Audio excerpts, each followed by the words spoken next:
Around the year 1000, a group of Norse sailors pushed off from Greenland into the open North Atlantic. They had no maps, they had no compass. They had nothing we would recognize as an instrument today. The nearest land was 1,500 kilometers away. They found it. They had done it before. They would do it again. And the ship carrying them through one of the most violent oceans on Earth was not built to be strong. It was built to bend. That one fact breaks everything you probably think about Viking ships, because everyone pictures them the same way. Hard oak, iron rivets, rigid war machines that smash through waves like a battering ram. That picture is wrong, and the reason it is wrong is the same reason those ships crossed oceans that would have snapped anything the Romans, the Greeks, or the Egyptians ever built.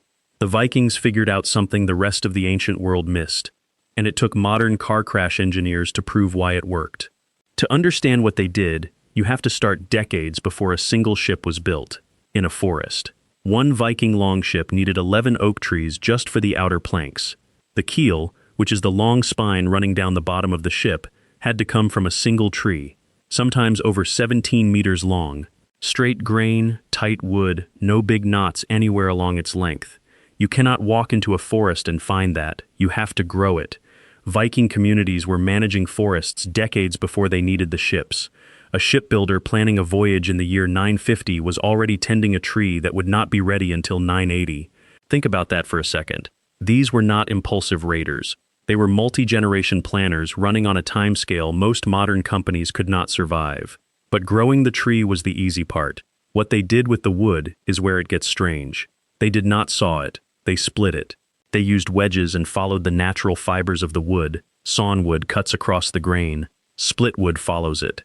The result is a plank that is stronger and more flexible than anything a saw can make, because the fibers run in one unbroken line from one end of the plank to the other. Remember this detail. In 1893, it saved the crew of a ship in a storm that should have killed them. We are coming back to it. Now the construction itself. This is where the Vikings broke from every other shipbuilder in the ancient world. The Romans, the Greeks, the Egyptians, all of them built ships the same way, frame first. You lay down the keel, you raise the internal skeleton of ribs, and then you bolt the outer planks onto that skeleton. The strength comes from the rigid frame inside. The Vikings did the opposite. They built the outer shell first. Overlapping planks, each one riveted to the one below it with iron, layered like the scales on a fish. No rigid frame holding them together, just the planks themselves, bending and moving as one piece. The lightweight ribs went in after, and they were not there for strength. They were there to hold the shape.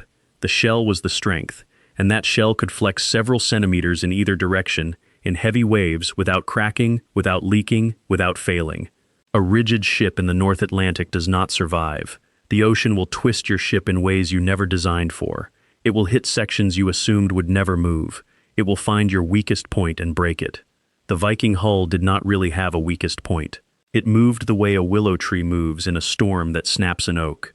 Modern engineers have a name for this. They call it compliant structure. It showed up again in the 20th century when car designers realized that a rigid frame passes all the crash energy straight to the people inside the car. So they built crumple zones, meaning sections of the car designed to fold and deform on impact instead of resisting it. The metal absorbs the crash, so the driver does not. The Vikings were running that exact idea on their ships around the year 800, 1,000 years early. And then they put something on top of that hull that sounds like a bad joke. A single square sail, made from wool. If your first thought is that wool is the worst possible material for a sail, you are thinking about it exactly the way modern skeptics did, until someone actually tested it and got a result nobody expected.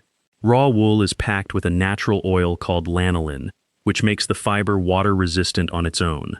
When the sail gets wet, the fibers swell up and seal small gaps instead of tearing them wider, meaning the sail literally heals itself in a storm. Small holes close on their own. And in the wind conditions Viking ships actually sailed in, which is most winds under about 20 knots, wool performs almost identically to modern synthetic sail fabric in drag tests. They reinforced it with leather in a diamond pattern for extra strength. The mast slotted into a carved oak block sitting on the keel called the mastfish. That block let sailors drop the whole mast in under a minute when they needed to row up a shallow river or hit a coastline before anyone saw them coming. So the hull bends. The wood is grain-locked. The sail heals itself. The mast is modular. as a machine, the ship works, which is where the actual problem starts. Because none of that answers the question that should have been bothering you for the last 4 minutes. How did they know where they were going? The crossing from Iceland to Greenland to Newfoundland is 3,500 kilometers of open water. There were no maps for most of it. There was no magnetic compass in Viking-era Scandinavia.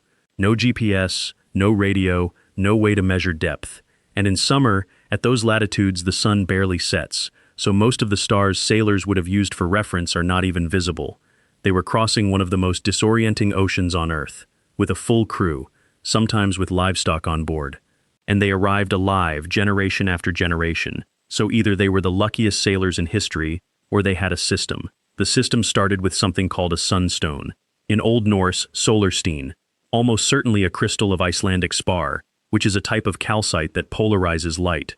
You hold it up to the sky and slowly rotate it. The brightness of the crystal changes as you turn it, and at one specific angle, it points directly at the sun through heavy cloud, through fog, through weather, where you cannot see the sun with your eyes at all.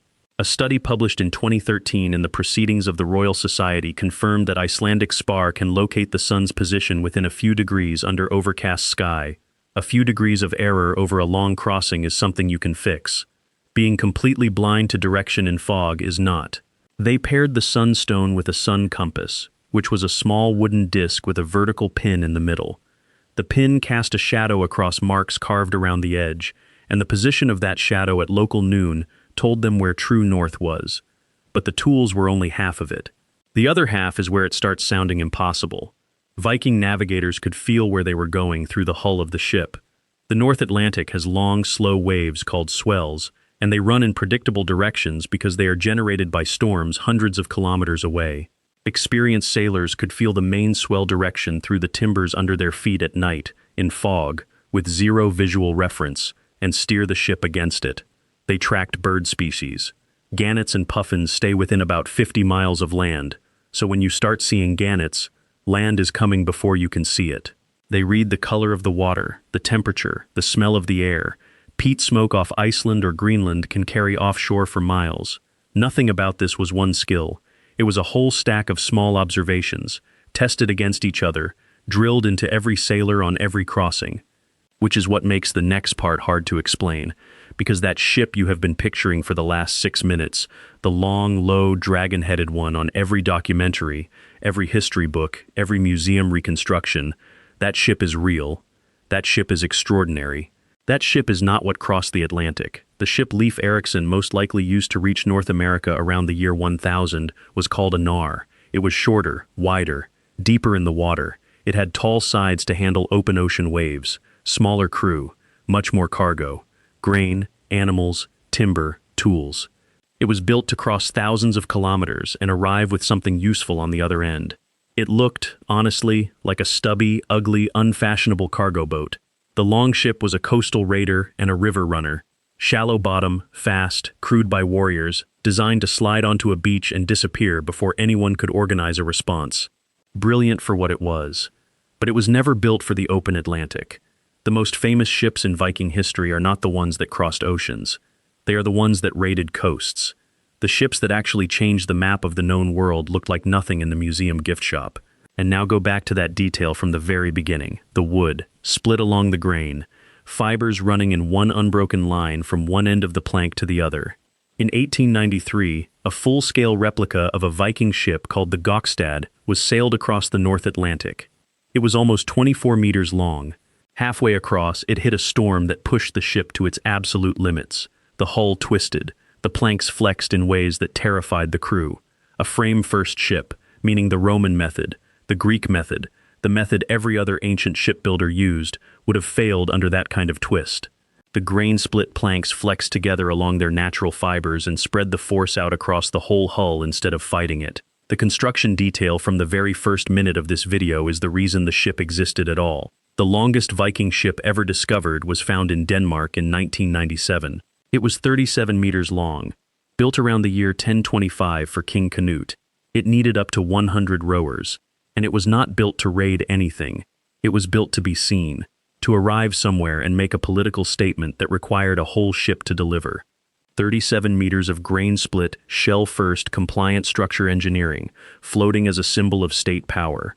The same logic that let a handful of Norse sailors find a continent without a compass got scaled up into the Viking equivalent of an aircraft carrier.